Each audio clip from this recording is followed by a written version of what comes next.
Hello, my planeswalkers. This is Cogmancer doing my inaugural unboxing of random stuff that I decided it was a good idea to purchase. So today, what we're going to be looking at are the Magic the Gathering Walmart exclusive single color theme boosters. So one of the things about Dominaria is they're trying out some new stuff.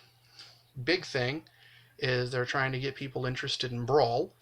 Well, Dominaria has tons of legendaries in order to make in your commander for Brawl. Another of the random stuff that Wizards of the Coast seems to think is a good idea is to have Walmart or Target exclusive stuff. Well, most of the time it's crap.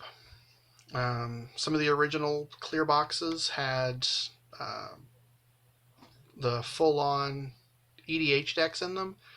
That was amazing. Sadly, I didn't get any of those because I didn't find out about it until it was too late. Now they're trying to pass off just absolute garbage as something that you'd be interested in purchasing. Uh, the main focus, of course, being for the casual gamer or for people that are buying stuff for somebody who plays Magic and they don't understand the game themselves. So the people that are most likely to buy this Magic the Gathering stuff are parents who have young children that happen to be into Magic the Gathering, or even older children that happen to be into Magic the Gathering. And they're like, I don't know where to find these cards except for in the mall or in the local game store. And I don't feel comfortable going in there because those people are weird and I don't understand them or whatever. Or it's just because it's convenient and hey, it's Walmart. There's tons and tons of crap in Walmart. Let's go and spend a bunch of money there. Generally speaking, you should absolutely support your local game store if you have one, because that's where you play Magic the Gathering. You go and you meet up with your buddies and you play Legacy, or you play Standard, or Modern, or Pauper, or 50 card Singleton, which is Tiny Heroes, or Commander, obviously. And yeah, so what we're going to do is we're going to get right into this unboxing to see if they are even worth the purchase price. Um, the reason I purchased white and red is because Dominaria's value cards are in white and or red. Well, the most plentiful amounts. White being the biggest with a couple of angels and stuff like that. I'm also hoping that inside here we're going to end up with some artifacts, like maybe we could pull a Mox Amber or a Karn or something like that. Won't know until we crack it open. So let's get into that. Also, one of the things, hey look, one of those little nifty security tags. One of the things I'm going to be looking at is the number of each type of card per pack and totals at the end. Because I have no idea what to expect from this 35 card thing. They say that all you need is 25 lands and you can make your own pack, but we shall see. So, cracking open the 35 cards. So, we have a common, Sergeant at Arms, common, On Sarah's Wings, not terrible, Seal Away, that's about $1 now, maybe a little bit more. There doesn't seem to be a whole lot of rhyme or reason to this layout. You see we've already pulled 4 uncommons and only 3 commons. We are getting some duplicates, so that's good.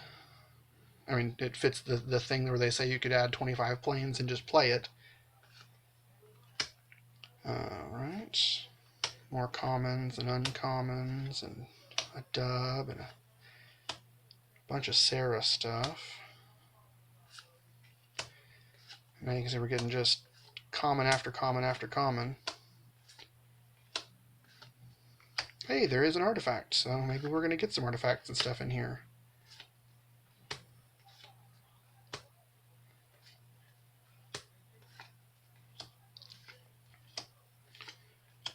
Alright, Still going. Now let's scoot these over. Get rid of that glare. There we go.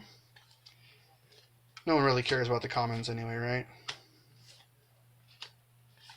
And History of Benalia. At the point of filming this on TCG, History of Benalia is a $17 card.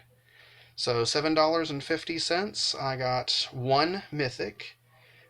1, 2, 3, 4, 5, 6, 7, 8, 9 uncommons. And 1, 2, 3, 4, 5, 6, 7, 8, 9, 10, 11, 12, 13, 14, 15, 16, 17, 18, 19, 20, 21, 22, 23, 24, 25. 25 commons. So it does add up to the 35 like they said that it would. Well, that's proof in advertising. So, hey, look at that. All right, so we're going to set these to the side, and we're going to open up the second white one. See what that one comes out as. Let's go ahead and recenter this a little bit. Now, I don't think it really matters which direction you open these from, but just looking at it, it kind of seems like it's easier to open on the bottom. Hey, you look inside, you see that there's a little divider keeping it from moving around. I guess that's a good thing, safety.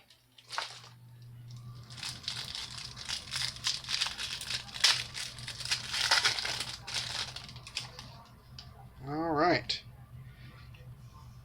Let's try and keep everything on screen this time so that I don't have to move. See, we're getting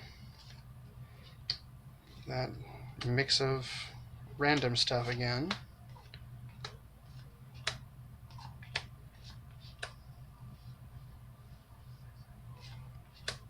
Commons and uncommons all mixed together like they get along or something.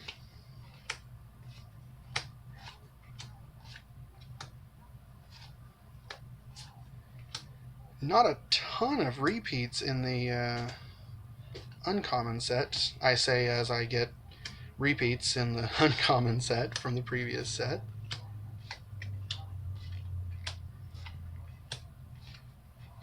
Benalia and Daring Archaeologist. I don't think that I've even looked this card up, which means that it's probably not one of those things that has a lot of value. So, looks kind of like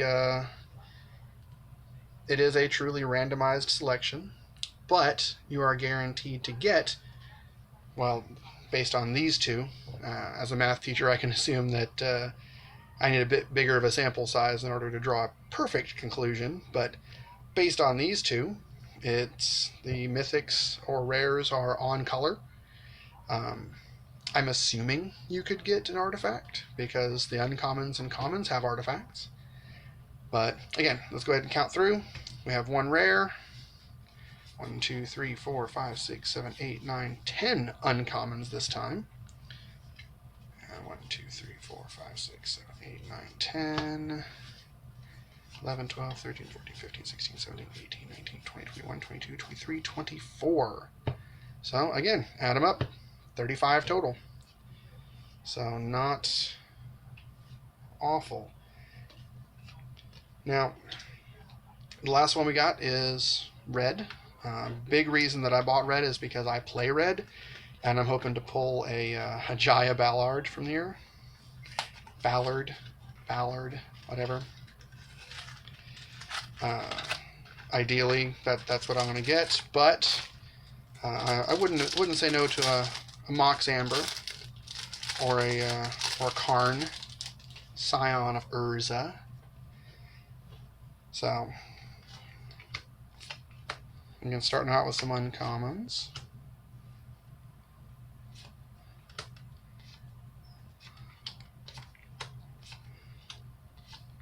No rhyme or reason at all to these.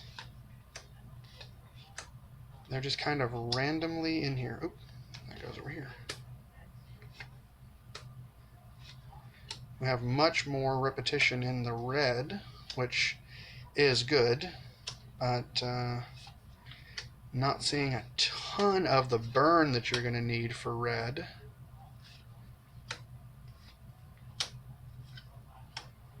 Icy Manipulator, not a bad one for a red deck. Zolfrin Void. That's one that I think has some play value to it because, of course, you get to scry for free, but it's not that huge of a deal.